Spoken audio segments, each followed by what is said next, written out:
It's about men and women who know God. And like Paul say, I believe God, so I speak. I am not going to be quiet. I have no choice. It's like when we were in that town in southern Turkey and this guy threatened me before the show.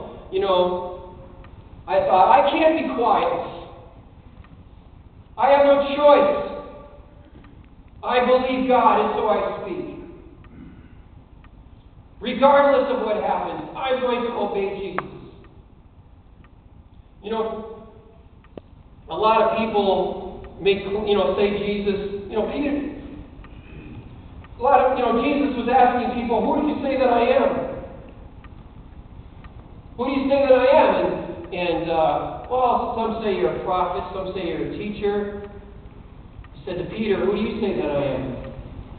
Peter said, you're not just a prophet, you're not just a teacher, you're the Christ. You're not just another religious guru, you are the Christ. And then Jesus said this to Peter, you are blessed because my Father in heaven has revealed this to you. You did not learn this from any human being. No, I say to you, you are Peter, and upon this rock I will build my church, and all the powers of hell will not be able to come against it. Can you imagine? Your goal for your life is to be a successful fisherman. And you have an encounter with God. You really recognize who Jesus is. You declare it. And then Jesus says to you, Peter, I am calling you to build my church. I know you. I know all your weaknesses. I know all your struggles. I know who you are.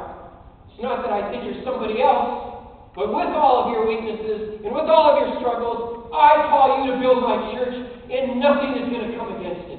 Can you imagine receiving a call like that? Peter must have been so excited. Here he understood that he had a purpose to his life, and it wasn't just about survival. It wasn't just about getting old and dying, but there was a meaning and a purpose to his life. But then, Jesus says something else to him. He challenges Peter in John 21. He says, Peter, yes, your life will have meaning. Yes, nothing is going to be able to come against you.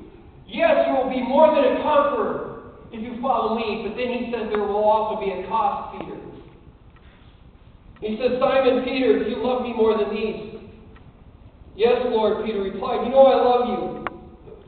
Then feed my lambs, Jesus told him. Jesus repeated the question, Simon, son of John, do you love me? Yes, Lord, you know I love you. Then take care of my sheep, Jesus said. Once more he asked him, Simon, son of John, do you love me? Peter was grieved that Jesus asked the question a third time. Lord, you know everything. You know I love you. Jesus said, then feed my sheep. The truth is, when you were young, you were able to do as you liked and go wherever you wanted to. But when you are old, you will stretch out your hands and others will direct you and take you where you don't want to go. Jesus said this to him to let him know the kind of death he would die to glorify God. Then Jesus